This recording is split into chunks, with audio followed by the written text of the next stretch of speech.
ওর মানে বোঝানো যাচ্ছে আজকে ওই ছেলের সাথে ওর প্রেম যা হয়েছে ওর ছেলের জন্য হয়েছে।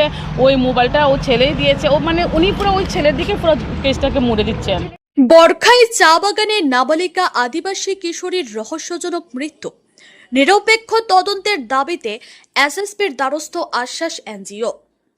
কাছাড় জেলার বরখাই চা বাগানে 16 বছর বয়সী নাবালিকা আদিবাসী কিশোরী জোনাকি ওরাংয়ের রহস্যজনক মৃত্যুকে ঘিরে চাঞ্চল্য অব্যাহত রয়েছে।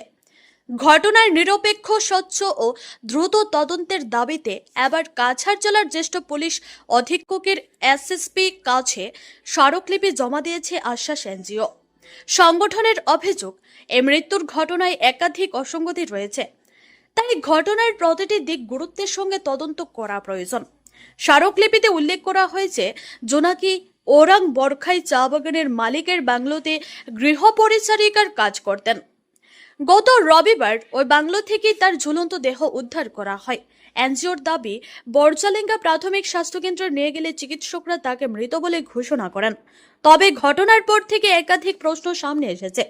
স্মারকলিপিতে বলা হয়েছে, ঘটনায় প্রায় 2 দিন পর এফআইআর দায়ের করা হয়। কেন এই বিলম্ব হয়েছে তার কোনো স্পষ্ট ব্যাখ্যা এখনো পাওয়া যায়নি। এছাড়া ময়নাতদন্ত ছাড়াই মৃতদেহ দাহ করার চেষ্টা করা হয়েছিল বলেও অভিযোগ করেছে সংগঠনটি। যদিও পুলিশের হস্তক্ষেপে সেই প্রক্রিয়া বন্ধ হয় বলে তাদের দাবি। আশ্বাসের বক্তব্য, মৃতা একজন নাবালিকা হওয়ায় তার অস্বাভাবিক মৃত্যুর ঘটনাটি অত্যন্ত সংবেদনশীল। তাই প্রভাবমুক্ত ও নিরপেক্ষ তদন্তের মাধ্যমে প্রকৃত সত্য উদ্ঘাটন করা জরুরি। একই সঙ্গে ঘটনার সঙ্গে কোনো প্রভাবশালী ব্যক্তির সম্পৃক্ততা রয়েছে কিনা সেই বিষয়টিও তদন্তে খতিয়ে দেখার দাবি জানানো হয়েছে। বরখাই বাগানে গত রোববার একটি নাবালিকা মেয়েকে ঝুলন্ত অবস্থায় পাওয়া যায় এবং সেই ডেড বডিকে নামিয়ে নেওয়া হয় পুলিশকে না ডেকে। ওদের কথা যে প্রাণ ছিল তার জন্য ওরা নামিয়ে নিয়েছে। তো এটা নিয়ে আমরা আশ্বাস এনজিও এসপি স্যারের সাথে দেখা করেছি, ওনাকে মেমোরেন্ডাম দিয়েছি যাতে দোষী যে সে যাতে শাস্তি পায়। কারণ দেখা যায় গরিব অসহায় মানুষেরা অনেক সময় শাস্তি পায় না, তো যাতে গরিব অসহায় হয়েও যাতে সে শাস্তি পায় তার জন্য আমরা মেমোরেন্ডামটা জমা করেছি। আমি কাল ওই জায়গায় গেছিলাম, মেয়ের বোন ভাইয়ের সাথে আমি কথা বলেছি এবং গ্রামের মানুষের সাথেও আমি কথা বলেছি। প্রথমে গ্রামের মানুষকে বা ওর বোন ভাইকে ফোন করে জানানো হয়নি ও যে ফাঁসি লাগিয়েছে, বলা হয়েছে ও মাথা ঘুরে পড়ে গেছে। তো মিথ্যা কথা কেন বলা হলো? প্রথমেই তো বলা উচিত ছিল ওর ফাঁসি লাগিয়েছে। প্রথম বলা হয়েছে যে ও মাথা ঘুরে পড়ে গেছে। তো এটা আমার সন্দেহ লেগেছে। 2 নম্বর সন্দেহের কারণ হলো ওর কাছে কোনো মোবাইল ছিল না, কিন্তু যখন ওকে ওরা মানে ফাঁসি থেকে নামাচ্ছে তখন নাকি ওরা একটা ছোটো মোবাইল পেয়েছে ওর কাছে, এবং এই মোবাইলে একটা নাম্বারে ফোন হয়েছে, যে ছেলেটার লোকেল নাম হলো পোনা, ওর নাম্বার আছে। এবং ওই দিন সকালবেলা ওই পোনার সাথে কথা বলেছিল। তারপরে ও 48টা কল করেছে। বরখাই চা বাগানে নেটওয়ার্কের খুব ইস্যু, তার জন্য হয়তো ফোনটা লাগেনি। এবার ওরা বলছে যে নিশ্চয়ই ওই ছেলেটার জন্যই মেয়েটা সুইসাইড করেছে। তো আমার এখানে একটু মনে হয় হয়তো মেয়েটা বাঁচার জন্য তো ছেলেটাকে ফোনে ট্রাই করতে পারে, এটা যে শুধু ওই ছেলেটার জন্যই করেছে। কারণ আমি অনেককে জিজ্ঞাসা করেছি যে মেয়েটা ডিপ্রেশনে ছিল নাকি, কেউ আমাকে এটা বলেনি। ওর বোনের সাথেও আমি কথা বলেছি, ওর বোনও এই কথা বলেনি। তো ওই জায়গা থেকে এবং ওরা যে মিথ্যা কথা বলেছে, এই 2টা জায়গা থেকে আমার সন্দেহ লেগেছে। আমার মনে হয় কারণ গাইনোকোলজিস্টের কাছে একটা বুক ছিল, ডক্টর আপির কাছে সোমবার মঙ্গলবারের বুকিং ছিল। বাগানের মালিকের ওয়াইফ বুকিং করেছিলেন ওই মেয়েটার নামে, জোনাকির নামে। এবং পোস্টমর্টমের রিপোর্ট আসলে আমি কনফার্ম হতে পারবো। শোনা যাচ্ছে যে মেয়েটা বোধহয় অন্তঃসত্ত্বা ছিল।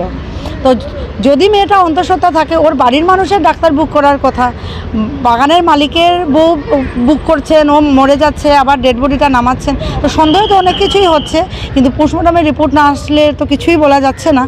কিন্তু যদি এখানে যাতে কোনো গরিব মেয়ে দেখে যাতে ও ন্যায় পেল না, ওর সাথে অন্যায় হলে এটা যাতে না হয়, ওইটাই আমরা আশ্বাস এনজিও থেকে চাইছি। হ্যাঁ, 2 দিন পরে কেস দেওয়া হয়েছে, কিন্তু কেসটা দেওয়া হয়েছে ওই পোনা যে ছেলেটা ওর নামে।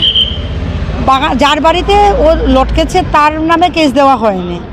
এবং ওরা বলছে ওই ছেলেটার এগেনস্টে কেস দেওয়ার কারণ হলো ও 48টা কলে ট্রাই করেছে ছেলেটাকে। তো এই জিনিসটা আমি ঠিক বুঝতে পারিনি।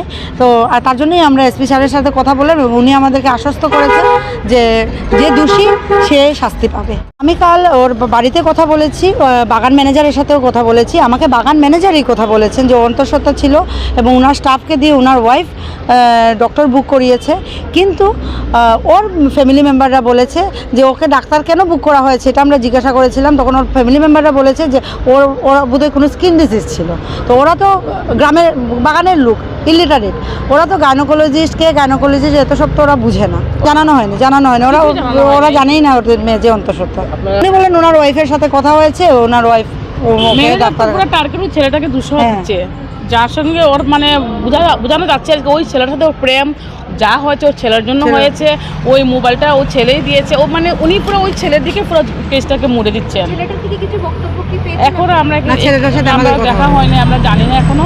ওটা স্যার এসপি স্যার যেটা দেখা যাক বিকাল 4টার পরে কি উনি বলছে আমাকে জানাবে, আমাদেরকে ফোন করে জানাবে সব কিছু, তারপর দেখা যাক। আমরা अच्छा, तो जैसे आप लोगों ने सुना हमारे जो प्रेसिडेंट जी वो तो गए थे फील्ड में जाके उसने वो किया। तो एसपी सर से बात करने के बाद मुझे लगा कि जो भी वो लोग तो कर रहे हैं रिपोर्ट के बाद पता चलेगा कि क्या था एक्चुअली।